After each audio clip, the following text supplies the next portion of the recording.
अस्सलामुअलैकुम। Welcome back to नाज academy education. उम्मीद है आप लोग सब ठीक होंगे और सेफ़ होंगे। तो आज हम देखने वाले हैं जो हिंदी लोकवाणी है कक्षा 10वीं की, क्लास 10th की, उर्दू मीडियम महाराष्ट्र बोर्ड की। तो उस हिंदी लोकवाणी का जो तीसरा पार्ट है, सफ़र का साथी और सिरदर्द, जिसके लेखक हैं राम नारायण उपाध्याय जी। तो आज हम उनका क्या एक्सप्लेनेशन देखेंगे, यानी इस पार्ट को हम अच्छी तरह समझेंगे। तो चलिए वीडियो को स्टार्ट करते हैं। चलिए शुरुआत करते हैं। मुझे अकेले यात्रा करने में आनंद आता है। इससे चलती रेल में से पैरों के नीचे से निकल जाने वाली नदी में कल्पना में डुबकी लगाने, जो पास लगते हैं उन वृक्षों के निरंतर पीछे छूटते चले जाने, और जो दूर हैं उन उन भागते वृक्षों का साथ निभाने में बड़ा मज़ा आता है। लेखक कहते हैं कि मुझे अकेले में सफ़र करना, यात्रा यानी सफ़र, जो ट्रैवल करना उनको बहुत ज़्यादा पसंद है। मैं उसमें ना अकेले जब वो ये यात्रा करते, सफ़र करते, तो उनको मज़ा आता है, आनंद आता है। और उनको लगता है कि जो चलती हुई ट्रेन होती है, तो उनके पैरों के नीचे से ऐसा लगता है कि नदी चली जाती है, और कल्पना यानी इमेजिनेशन में उनको लगता है कि उस नदी में वो डुबकी लगाएंगे। और जो पास वृक्ष है उनको, वृक्ष यानी पेड़, इन वृक्ष को पीछे छूट जाते हैं। यानी देखो, जब ट्रेन आगे चलती है तो वृक्ष आसपास का जो पेड़ पौधे रहते हैं, ऐसा लगता है ना पीछे चला जाता है। तो वही बोल रहे हैं यहाँ पे लेखक। और जो वृक्षों का साथ, मतलब जो छूटते चले जाने और जो दूर है उन्हें भागते वृक्षों के साथ निभाने में लेखक को बड़ा मज़ा आता है, यानी उनको बड़ा अच्छा लगता है। किसको? राम नारायण उपाध्याय जी को। यात्रा में अगर कोई साथ मिल जाए तो ऐसा लगता है मानो वह निगाह चुरा रहे हो। मैं किसी की ओर एकटक निहारता हूँ, किसे देखकर नाक भौं सिकुड़ता हूँ, और कौन मेरे एकांत क्षणों का अतरंग साथी है। इन सब बातों पर कोई निगाह रखे, यह मुझे कतई पसंद नहीं। देखिए, लेखक कहते हैं कि यात्रा में अगर कोई साथी मिल जाए तो ऐसा लगता है कि वो निगाह चुरा रहा है, मतलब छुप छुप के ऐसा उनकी बातें देख रहा है, उनको निहार रहा है छुप छुप के, ऐसा लगता है उनको। और कोई देखे, नाक भौं सिकड़ाए, या फिर उनके एकांत क्षणों के अतरंग साथी बन जाए। और तो उन्हें जो है ना, लेखक को ये बिल्कुल पसंद नहीं ये बातें। ठीक है। कभी कभी जब रेल की खिड़की से बाहर झांक कर दूर के दृश्य, किसी प्राकृतिक मनोरम दृश्य को देखना चाहता हूँ, जैसे सूर्योदय और सूर्यास्त, तभी मेरी दृष्टि उचक उचटकर किसी वृक्षों की डाली पर पांव टिकाए बच्चों को देखने में जो उलझते हैं, तब कैमरे में हिल जाने की तरह सारा दृश्य गायब हो जाता है। तो मैं सोचता ही रह जाता हूँ कि आखिर मैं देख क्या रहा था। यानी लेखक कह रहे हैं कि कभी कभी जब वो रेल की खिड़की से बाहर झांक कर देखती है, तो देखो बच्चों है ना, पहले जो देखो, जो लेखक है ना वो बाहर झांक कर देखते हैं, तो उनको प्राकृतिक यानी जो नेचुरली खूबसूरती रहती है वो जो दिखती है, जैसे कि यहाँ पे बोला गया है सूर्योदय यानी डूबता हुआ सूरज, है ना, सूर्यास्त यानी डूबता हुआ सूरज, सूर्योदय यानी उगता हुआ सूरज। ये सारे चीज़ें देखने में उनको बहुत अच्छा लगता है। लेकिन देखो, जब बच्चे वृक्ष की डाली पर पाँव लटका कर बैठे हुए रहते हैं ना, तो ये भी चीज़ें उनको अच्छी लगती है। जब वो कैमरे में से कैद करना चाहते हैं, लेकिन अगर हिल जाए तो सारा जो नज़ारा होता है सब गायब हो जाता है ना। तो वही बोल रहे हैं लेखक कि मैं सोचता ही रह जाता हूँ कि आखिर मैं देख क्या रहा था, जब कैमरे में वो चीज़ें तो कैद ही नहीं होती। इसीलिए लेखक बोल रहे हैं। कभी कभी मेरी दृष्टि नदी किनारे के सौंदर्य को निहारना चाहती है। इसी बीच जैसे आँख में ककड़ी गिर जाए, ऐसे रास्ते में पहाड़ी के आ जाने से सारा दृश्य चौपट हो जाता है। यानी ये कहते हैं लेखक कि कभी कभी जो मेरी दृष्टि यानी जो नज़र है ना, वो नदी के किनारे की जो खूबसूरती है, सौंदर्य है, उसको देखना चाहती है, निहारना चाहती है। लेकिन इसी बीच अगर आँखों में ककड़ी गिर जाए, यानी कुछ ऐसा कोई ऐसा गिर जाए, ककड़ी से मुराद, तो ऐसा रास्ता या फिर ऐसे रास्ते में पहाड़ी आ जाए, तो सारा जो खूबसूरती है ना दृश्य हो जाता है। यानी जब पहाड़ी आ जाती है तो क्या होता है, पूरा अंधेरा हो जाता है ना, दृश्य यानी सारा नज़ारा ख़त्म हो जाता है, ऐसा लेखक कह रहे हैं। ठीक है। कभी कभी मेरा मन ऊंचे आकाश में उड़ने वाले पक्षियों के साथ अनंत के ओर इसी बीच रेल किसी गुफा में प्रवेश करती है, और तब लाचार मन को भी मन मानकर सुरंग की उस पन्ने से निकालने का बाध्य होना है।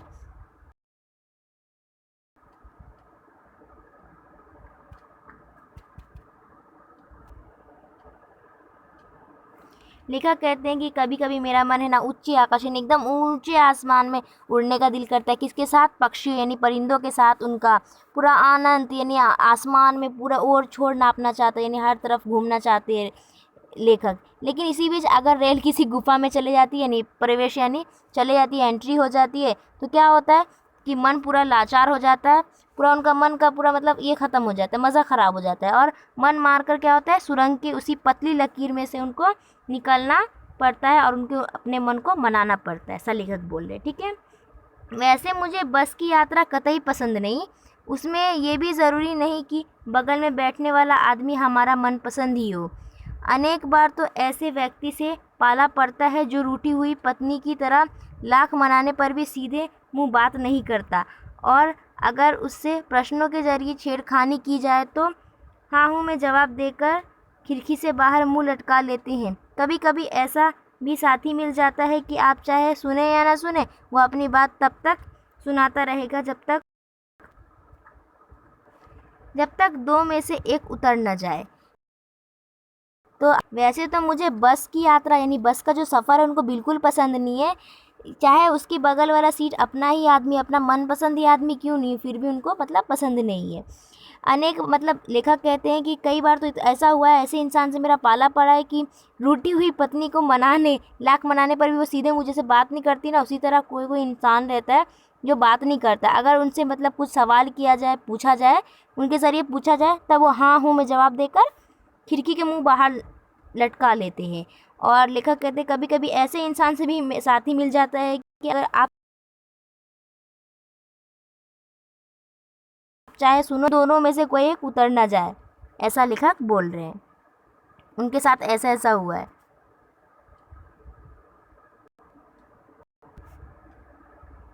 मुझे सुपरफास्ट ट्रेन के बजाय एक्सप्रेस से यात्रा करना ज़्यादा पसंद है। कारण सुपरफास्ट ट्रेन का स्वभाव उसी विशिष्ट व्यक्ति की तरह होता है जो रास्ते में मिलने वाले बराबरी वालों की उपेक्षा कर बड़ों से मिलने दौड़ा जाता है। उसी आदमी से अधिक अपनी चाल पर नाराज़ होता है। देखिए लेखक कहते हैं कि मुझे सुपर फास्ट जो ट्रेन होती है उससे ज़्यादा मुझे है ना एक्सप्रेस ट्रेन से ये सफ़र करना ज़्यादा पसंद है। इसका रीज़न ये है, इसका कारण ये है, इसकी वजह ये है कि सुपरफास्ट ट्रेन का स्वभाव यानी उसका नेचर इस तरह लगता है मुझे कि विशिष्ट जो व्यक्ति की तरह है ना, यानी बराबर वाले को छोड़ के रास्ते में ही और कोई अपने से बड़ों को मिलने जो दौड़ जाता है उस तरह, और उस आदमी से अधिक अपनी चाल पर नाराज़ होता है, यानी उस जो धीरे धीरे चल रहा है उनसे जो उसकी चाल पर नाराज़ हो रहा है, इसीलिए वो जल्दी से भाग जाता है। ऐसा लेखक कह रहे, ठीक है। जबकि एक्सप्रेस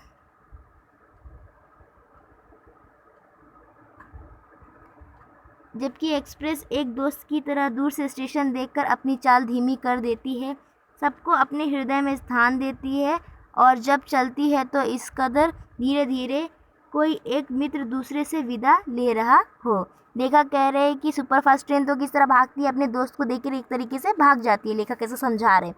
लेकिन जो ये ट्रेन होती है एक्सप्रेस ट्रेन, वो क्या होती है, एक दोस्त की तरह दूर से ही स्टेशन देखकर अपनी चाल को धीमी कर लेती है और अपने दिल में एक दोस्त की तरह सबको जगह देती है, और जब चलती है तो इस कदर चलती है धीरे धीरे कि कोई एक दोस्त दूसरे दोस्त से यानी एक मित्र दूसरे मित्र से विदा ले रहा हो, यानी दूर हो रहा हो, ठीक है। अपने को तो भाई साहब रेल की खिड़की से दुनिया देखने में बड़ा मज़ा आता है। ऐसे लगता है जैसे शीशे में से डिब्बे वाला बाइस्कोप देख रहे हो।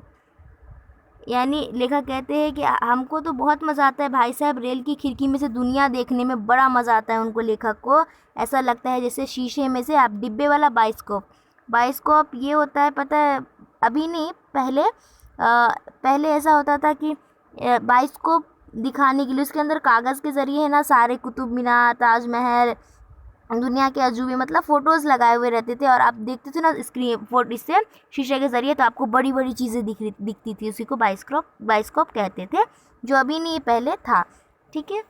तो वही चीज़ बोल रहे लेखक, उनको बाइस्कोप की तरह देखने में लग रहा है। लेकिन कोई देखने दे तब दो, जैसे ही अपने पाँव रखा और अपनी सीट पर बैठे कि सामने की सीट पर बैठा यात्री आपके झोले में से झांकते अखबार की ओर देखकर पूछेगा, क्या मैं इसे ले सकता हूँ? लेखक कहते हैं कि लेकिन कोई देखने देगा तभी तो देखेंगे ना। जैसे ही आप पाँव रखे अपने सीट पर बैठे, बस सामने सीट पर बैठा हुआ आदमी आपके झोले में झाँकेगा, यानी आपकी जो सामान होगी थैली उसमें देखता है और अखबार की ओर देखेगा और पूछेगा क्या मैं इसे ले सकता हूँ? इतने प्यार से पूछता है। ओके,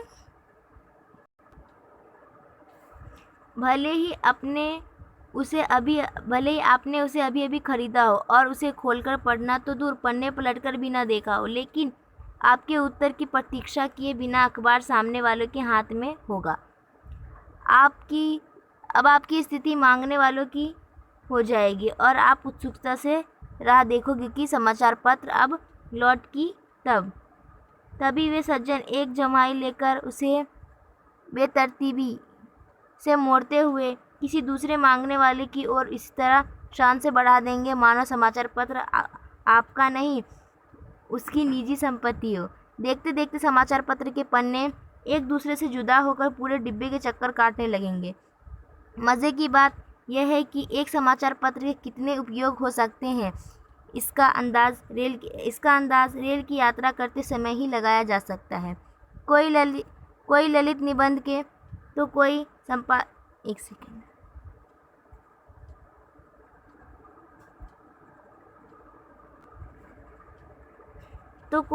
संपादक पन्ने से अपनी सीट झाड़ता नजर आएगा, कोई समाचार पत्र फैलाकर उस पर भोजन करता दिखाई देगा। बेचारे समाचार पत्र वाले ने भी कभी नहीं सोचा होगा कि उसके पत्र के इतने उपयोग हो सकते हैं। अब लेखक कह रहे हैं कि भले ही आपने अभी खरीदा हो समाचार पत्र यानी अखबार न्यूज़पेपर, लेकिन उसे खोलकर पढ़ना तो दूर आपने उसके पन्ने पलटकर भी नहीं देखे होंगे, तब भी जो आदमी आपसे मांग रहा है वो आपका आंसर भी नहीं सुनेगा, आपका उत्तर भी नहीं सुनेगा, यानी आपका जवाब तक की वो इंतज़ार नहीं करेगा और अखबार ले लेगा। अखबार मतलब सामने वालों के हाथ में आपको देखने मिलेगा। और अब उसकी अखबार की स्थिति तो हो ही जाती है, लेकिन जो उससे पहले लेखक बोल रहे हैं कि अब आपकी स्थिति इस तरह हो जाएगी कि जो मांगने वाले की स्थिति होती है ना उस तरह हो जाएगी। आप एकदम उत्सुकता से उसकी राह देखोगे कि समाचार पत्र अब मेरे पास अब आएगा तब आएगा, ऐसा राह देखते रहोगे।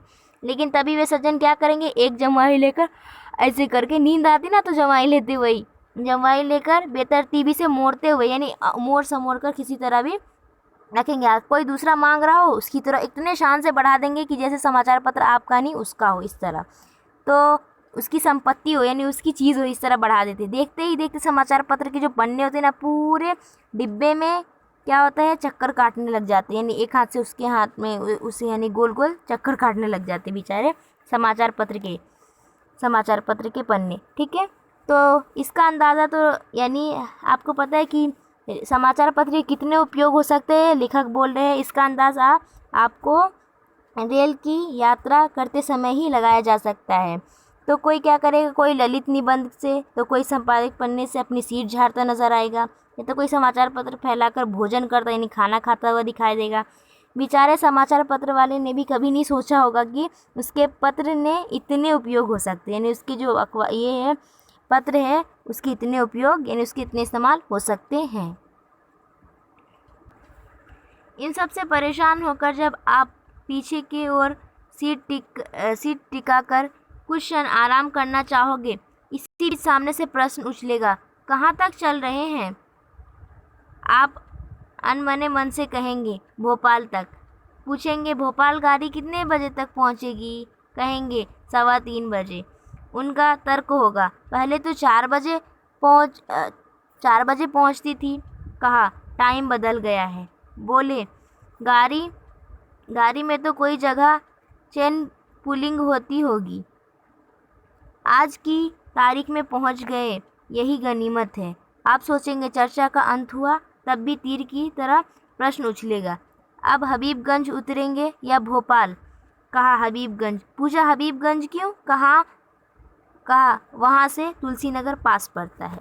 अब लेखक कह रहे हैं अब इन सब से समाचार पत्र की मुसीबत से थोड़ा आराम कर परेशान हो जाते हो आप, तो आप थोड़ा सा सिर टिका कर क्या करेंगे, कुछ पल यानी कुछ टाइम आराम करना चाहोगे। इसके बीच भी कोई पूछेगा कहाँ तक चल रहे हो आप, तो आप अपने मन से बोलेंगे, बोलने का दिल तो नहीं करेगा, लेकिन अनमने मन से बोलेंगे भोपाल तक।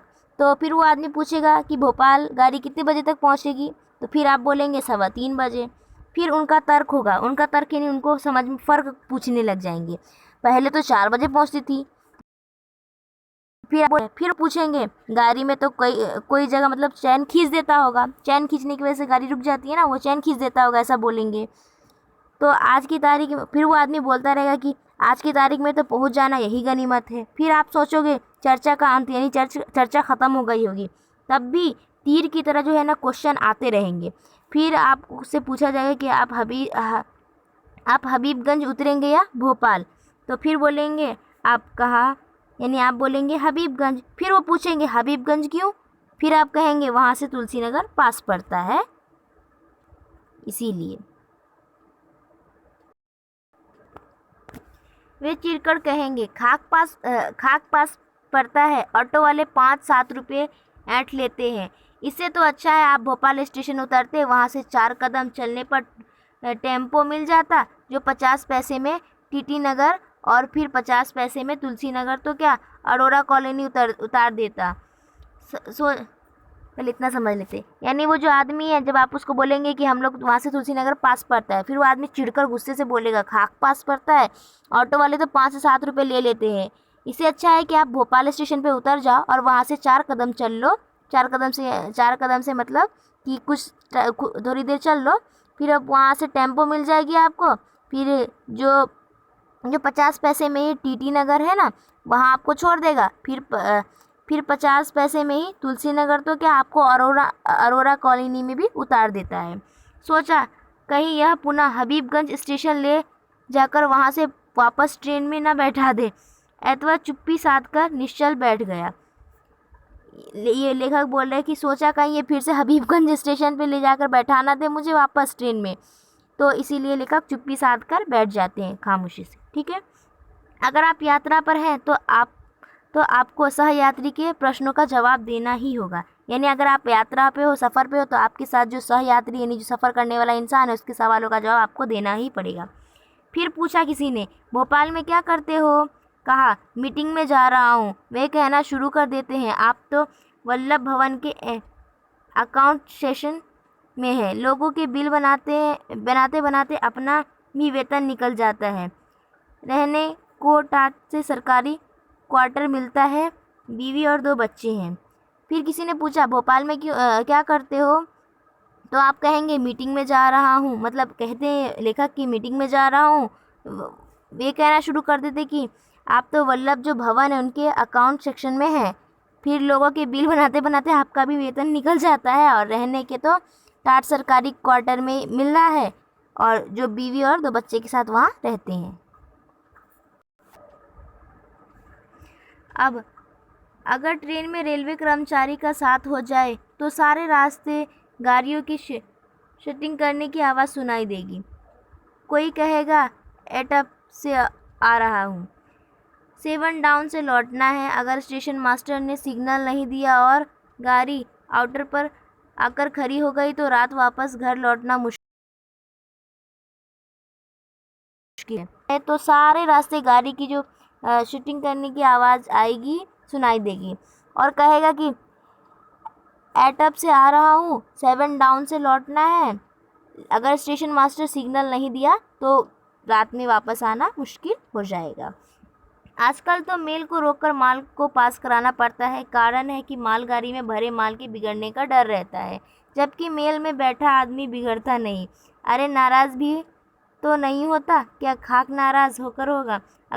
अगर शिकायत करना चाहे तो शिकायत पुस्तिका मांगे। जब तक शिकायत पुस्तिका आएगी तब तक रेल चली जाएगा। तो अब लेखक कह रहे हैं कि आजकल तो क्या होता है कि मेल को रोक कर है ना माल पास कराया जाता है। रीज़न उसका कारण ये है कि मालगाड़ी में भरे माल को है ना के बिगड़ने का डर रहता है, जबकि जो मेल में बैठा हुआ इंसान रहता है उसको बिगड़ने का तो डर रहता नहीं है और नाराज़ भी नहीं होता। जबकि जब काफ़ी देर ट्रेन रोक देता तो कितने गुस्से में लोग हो जाते हैं ना। लेखक का ऐसा बोलने का मतलब है।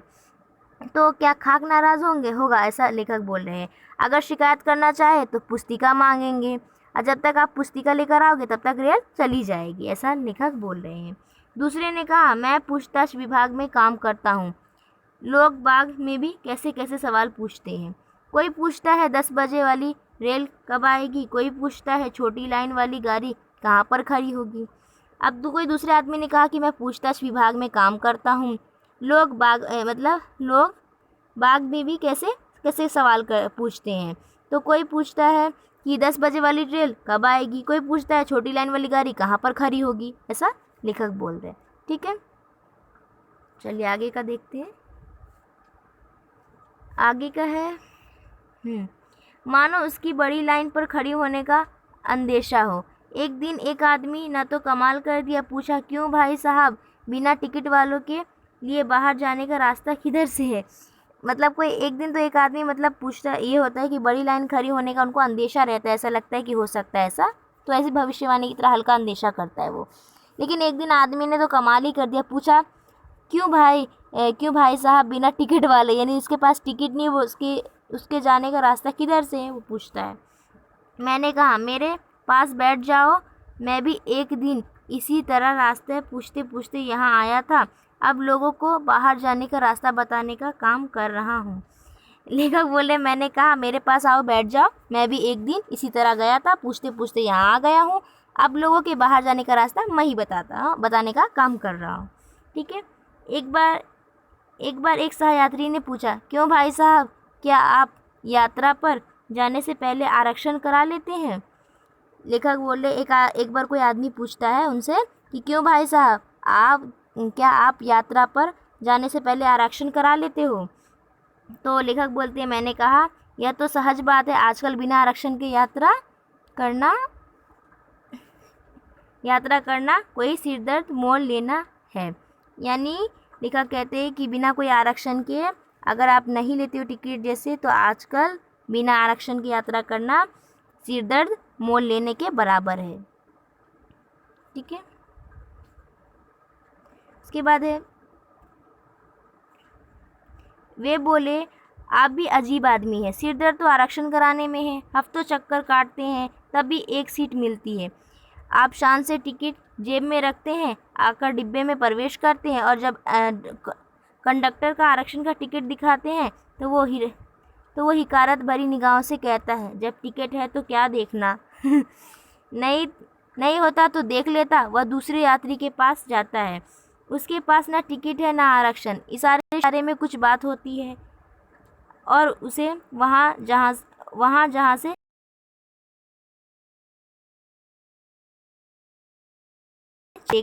देखा नहीं, आप पर लिखा है, भारतीय रेल जनता की संपत्ति है, इसे सुरक्षित रखिए, लेकिन इसके पीछे एक अलिखित इबारत भी होती है, भारतीय रेल कंडक्टर की संपत्ति है। अब लेखक बोलते हैं कि वे एक आदमी जो होता है वे बोले कि आप भी अजीब आदमी है, मतलब लेखक को कोई बोलता है कि आप भी अजीब आदमी हो, सिरदर्द तो आरक्षण लेने में, हफ्तों चक्कर काटते फिर एक सीट मिलती है। आप शान से टिकट जेब में रखते हो, आकर डिब्बे में बैठते हो, जब कंडक्टर आता है यानी टिकट चेक कराता है तब आप दिखाते हो आरक्षण, तो क्या होता है कि वो हिरकत भरी निगाहों से देखता है, यानी ऐसी मायूसी ऐसी देखता है, वो मुंह बनाकर देखता है, बोलते जब टिकट है तो क्या देखना, नहीं होता तो देख लेता। वह दूसरे यात्री के पास, दूसरे जो ये है सफ़र करने वाले, उनके पास चले जाता है और उनसे मतलब उनके पास जिसके पास टिकट नहीं रहती है उनके पास जाता है और चेक करता है। तो अगर उनको नहीं रहता है तो उन लोग इशारों में बातें करते हैं, लेकिन उनको जहाँ तक जाना रहता है उनको सीट तो मिल ही जाती है। तो वो आदमी कहता है, देखा नहीं आपने, रेल के हर डिब्बे पर लिखा है, भारतीय रेल जनता की संपत्ति है, इसे सुरक्षित रखें, लेकिन इसके पीछे एक अलिखित इबारत भी होती है, भारतीय रेल कंडक्टर की संपत्ति है। चलिए आगे का समझते हैं। सांझ हो चली थी, डिब्बे की बत्तियां जलने लगी थी, लोगों ने अपने आप होल्डॉल बिछाने शुरू कर दिए। मैंने भी थक कर चूर हो जाने के कारण सिर दर्द की एक गोली खाई और लेटना चाहा। मतलब सांझ यानी शाम हो गई थी, डिब्बे की जो बत्तियां यानी लाइट्स ऑन हो गई थी, चालू हो गई थी, लोगों ने अपने अपने बिस्तर बिछाने शुरू कर दिए थे और मैं भी, लेखक बोले, मैं भी थक कर चूर हो गया था, इसी कारण सिर दर्द की गोली खाई और लेटना चाहा। सहयात्री ने देखा तो पूछा, क्या आपको सिर दर्द हो रहा है? मैंने कहा, जी हाँ। बोले, आप ऐसी वैसी गोलियां क्यों खाते हो? इससे रिएक्शन हो सकता है। फिर पूछा, कल क्या खाया था? रास्ते में कहीं पूरी कचौरी तो नहीं खा ली? अरे ये रेलवे ठेकेदार कल की बासी पूरी कचौरी को उबलती कढ़ाई में डालकर ताज़ा के नाम पर बेचते हैं। कहेंगे हाथ लगाकर देख लो गरम है कि नहीं। उन्हें तो अपनी जेब गरम करनी है। अब लेखक बोलते हैं कि आराम जैसे खा कर लेटा तो कोई आदमी पूछा कि आपके सिर में दर्द है? मैंने कहा, जी हाँ। फिर वो बोले, ऐसी वैसी गोलियां क्यों खाते हो? आपको रिएक्शन हो सकता है। फिर पूछा, कल क्या खाया था? वो बोलते, कहीं रास्ते की कोई पूरी कचौरी तो नहीं खा ली? अरे ये जो रेलवे के ठेकेदार होते हैं वो बासी पूरी कचौरी बेचते हैं और जैसे तेल गरम करके उबलती कढ़ाई में उसको डाल देते हैं और ताज़ा के नाम पर बेचते हैं और कहेंगे हाथ लगा कर देख लो गरम है कि नहीं। बस उन्हें तो अपनी जेब गरम करनी रखती है, अपनी जेब, उनको बस पैसे कमाने से मतलब रहता है, ऐसा बोल रहे हैं। मैं तो घर से पराठे लेकर चलता हूँ, रास्ते में कोई और पराठे वाला मिल जाता है तो 2 और 2 4 मिलाकर खाने में मज़ा आता है। यानी वो बोलता है, जो लेखक से पूछता है वो बोलता है कि मैं तो घर से पराठे लेकर चलता हूँ, रास्ते में कोई और पराठा वाला मिल जाता है तो 2 और 2 ले लेता हूँ तो 4 हो जाते हैं, फिर खाने में मज़ा आता है। फिर पूछा, आपको सिर दर्द कितने समय से है? क्या यह पौत्रिक बीमारी है या केवल आपकी ही है? लेखक को फिर कुछ पूछता है कि आपकी जो सिर दर्द में कितने समय से है, क्या ये हमेशा से है या फिर आपको केवल आपको ही है, ऐसा वो पूछते हैं। मैंने कहा, मेरे परिवार में सभी के सिर हैं। मतलब ऐसा बोलते हैं, पौत्रिक से मुराद उनकी कहने का मतलब ये होता है कि, तो लेखक कहते हैं कि मेरे परिवार में सभी के पास सिर है और सिर दर्द होना स्वाभाविक है, यानी सभी सिर वाले को सिर दर्द होना स्वाभाविक है, जाहिर सी बात है, लेखक बोलते हैं ऐसा। वे बोले, क्या आप भी बिना सिर पैर की बातें करते हैं? जिनके पाँव में शनि होता है उन्हें भी सिर दर्द होता है, जिनके पेट में गैस होती है उन्हें भी सिर दर्द होता है। वो आदमी जो उसे लेखक से सवाल करते हैं, वो आदमी बोलते हैं, क्या अभी बिना सिर पैर की बातें, यानी कोई अर्थ की बातें नहीं कर रहे हो? बिना सिर पैर की बातें करना यानी ऐसी बात है जिसका कोई मतलब ना हो।